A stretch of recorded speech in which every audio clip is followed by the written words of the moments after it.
আজ আমি বানাতে চলেছি আবার একটা নতুন রেসিপি। খেতে কিন্তু দুর্দান্ত হবে। এই রেসিপিটার নাম হচ্ছে তিল হোপা বা হোপা তিল।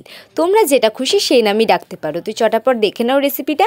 এ দেখো, কড়াই আমি তেলটা দেওয়ার পর তেলটা একটু গরম করে নিচ্ছি, আর তার মধ্যে দিয়ে দিচ্ছি পেঁয়াজ। এই পেঁয়াজগুলোকে হালকা নাড়ানাড়ি করার পর ভেজে নিতে হবে। ভেজে নেওয়ার পর বেশি পরিমাণেই তোমরা হোপাগুলোকে এরকম গোল গোল করে কেটে নেবে, কেটে নিয়ে ভেজে নেবে।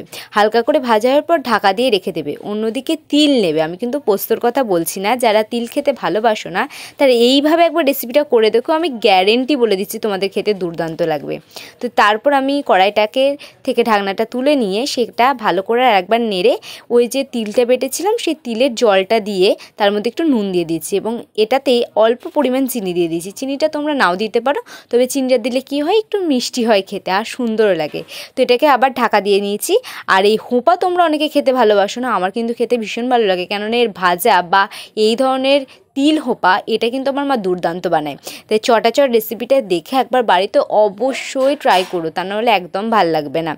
দেখো আমার কিন্তু এটা নাড়ানাড়ি হয়ে গেছে, আর অতগুলো হোপা কইটুকুতে এসে থেমেছে দেখেছো।